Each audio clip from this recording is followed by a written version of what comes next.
আসসালামু আলাইকুম রহমতুল্লাহি ওয়া বারাকাতুহু। মাশাআল্লাহ, আমার মুরগিগুলো দেখতে পাচ্ছেন। তো খামারের মধ্যে সকালবেলা খাবার দেওয়ার আগে আমার একটা কাজ থাকে। কাজটা হচ্ছে যে আমার লাঠিটা দেখতে পাচ্ছেন। তো প্রত্যেকে খামারই আপনারা হয়তো জানেন, বা অল্প সংখ্যক মুরগি যারা পালন করেন তারা হয়তো জানেন না। মাশাআল্লাহ, দেখেন আমার মুরগিগুলির কালারটা কত সুন্দর। যাক, তো যে বিষয়টা আজকে আপনাদেরকে নিয়ে আলোচনা করব, এটা আপনারা অবশ্যই করতে হবে। খামারে আমি একটা দুইটা খামার পরিদর্শনে গেছিলাম, অর্থাৎ দেখতে গেছিলাম যে খামার কী অবস্থা, মুরগি কী অবস্থা। যাওয়ার পরে দেখি ভাই মুরগিগুলির অবস্থা, মানে আমারটা দেখেন মাশাআল্লাহ কেমন সাদা, ঠিক আছে। এর মধ্যে কিছু কিছু আছে আপনার এই যে হলুদ টাইপের, এই মুরগিটা দেখেন হলুদ টাইপের।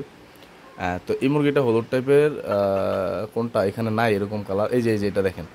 তো আর বাকিগুলো দেখেন মাশাআল্লাহ সাদা, কত সুন্দর, ঠিক আছে। তো ওইখানে যাওয়ার পরে দেখি ময়লা, মানে কালো হয়ে গেছে মুরগি একদম, মানে দেখার মতন। আমি ভাবছিলাম যে আমার মুরগিগুলি মনে হয় এরকম, কিন্তু না, দেখি অবস্থা তাদের মুরগিগুলি আরও বেশি খারাপ, মানে খাড়াস, জন্মের খাড়াস, মানে ওইগুলি কি রোগ হয় না কিনা আমি জানি না।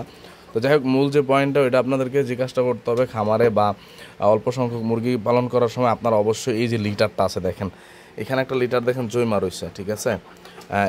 ওই কোনাটা আমি দেখাই, এই যে দেখেন ওই কোনার মধ্যে দেখেন এই যে লিটারটা দেখেন জমা অবস্থায় আছে। এটা দেখেন মানে উঠানো, মানে এই যে ঝরঝরা, এই যে ঝরঝরা।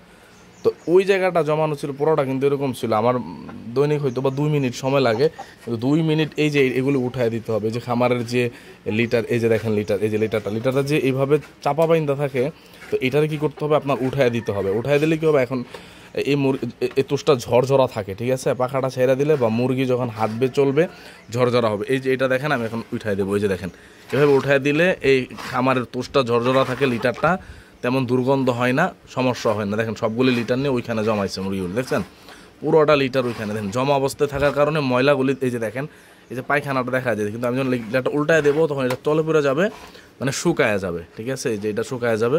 আমি যেহেতু বাম হাত দিয়ে কাজটা করতেছি, এই জন্য ভালো করে মানে বোঝা যাইতেছে না। দেখেন প্রথম কী অবস্থা ছিল, যে মুরগি নিজেই কি আসলায় কী করবে, মানে এরকম ঝরঝরা বানায় ফেলবে, ঠিক আছে। একটু পরে দেখবেন ঝরঝরা হয়ে যাবে।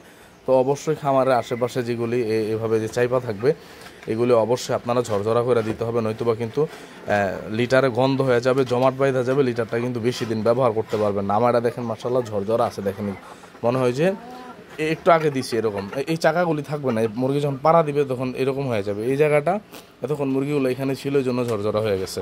তো অবশ্যই আপনারা খামারে যারা লিটারে মুরগি পালন করেন, আপনারা কিন্তু অবশ্যই এই কাজটা করতে হবে, যে প্রত্যেক দিন অন্তত পক্ষে সকালে, একদিনে না পারলে আপনি 2 দিন পর পর হইলো বা একদিন পর পর হইলো, আমি প্রত্যেক দিন করার চেষ্টা করি। তো আপনারা একদিন যদি সময় না থাকে, আপনারা 2 মিনিট সময় লাগে, আপনারা একদিন পর পর হইলে কী করতে হবে, এটা লিটারটা কী করতে হবে, এই যে ঝরঝরা করে দিতে হবে। তাহলে কী হবে, আমি পাখা ছেঁড়া রাখছি, দেখেন পাখাটা ছেঁড়া রাখার কারণে দ্রুত কিন্তু শুকায় যাবে। আর দেখেন এগুলি আসলায় দেখবেন একটু পরে এমনিতেই সরায় ফেলবে।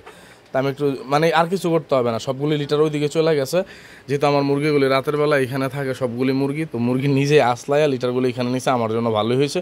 ওইখান থেকে মুরগি আর লিটার আনে না, আমার লিটার কই মাঝে এইদিকে এখানে মুরগিগুলো এসে ডিম পারে। এই কোনার মধ্যে আমি আজগা দিয়ে দিছি, অবশ্যই একটু আজগা দিই। তো আজগা বলতে মানে যেখানে মানুষ দেখা যায় না চলাচল, এই কোনাটার মধ্যে এসে কিন্তু ডিম পারে। যাই হোক, সকলে ভালো থাকবেন, আমার মুরগির জন্য দোয়া করবেন। আর এরকম হাঁস মুরগি যা কিছু আছে সব কিছুর ভিডিও কিন্তু আমরা চ্যানেলে দিয়ে থাকি। আপনারা রবিন ব্লগ 1ml চ্যানেলটাকে আপনারা অবশ্যই সাবস্ক্রাইব করে দেবেন। ভালো থাকেন সবাই, সুস্থ থাকেন, আমার মুরগির জন্য দোয়া করবেন। আরও কিছু মুরগি ওঠাবো ইনশাল্লাহ। আসসালামু আলাইকুম রহমতুল্লাহি ওয়া বারাকাতুহু।